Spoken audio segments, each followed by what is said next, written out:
Tuyot na ang ilang bahagi ng Angat Dam dahil nga sa patuloy na pagbaba ng level nito. Sa kabila yan ng naranasang ulan nitong nagdaang linggo. Nasa frontline ng balitang yan, Simon Gualvez. Ganito na ngayon ang itsura ng Angat Dam na pinagkukunan ng tubig ng Metro Manila. Tuyot na ang ilang bahagi. Habang ilan, may tubig nga pero mababaw naman at may putik pa. Naitala ng Pag-asa ang pinakamababang level ng tubig sa Angat Dam. Nasa 151.45 meters na lamang ito ngayon. Mas mababa ito sa critical water level na 160 meters at lalo pang mas mababa sa 180 meters na minimum operating level.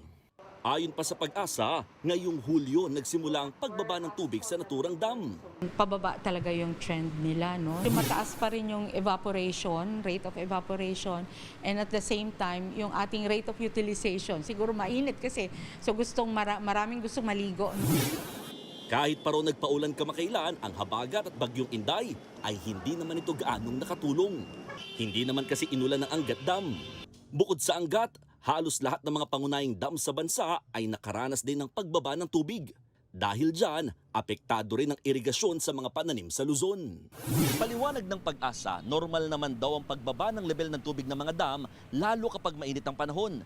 Pero ngayong nasa panahon na tayo ng tag-ulan, malaking hamon naman daw ang nararanasan pa ring El Nino sa bansa.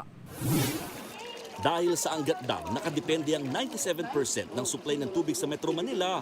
Nauna nang iniutos ng National Water Resources Board o NWRB na bawasan ang alokasyon ng tubig para sa Manila Water Works and Sewerage System o MWSS. Mula sa karaniwang 52 cubic meters per second, ibinaba ito sa 46 cubic meters per second na epektibo hanggang katapusan ng Hulyo.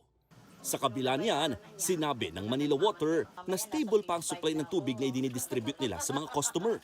Isa sa ginagawa nilang adjustment ay ang pagbawas ng pressure ng paglabas ng tubig sa mga gripo tuwing off-peak hours, partikular sa gabi. Sa ngayon, kumukuha rin ng supply ng tubig ang Manila Water mula sa Laguna Lake at Cardona Water Treatment Plant. Currently source water now from Laguna Lake, and we have our Cardona Water Treatment Plant in Cardona, Rizal, which is able to already provide up to 100 million liters of water per day. We're also constructing more water treatment plants.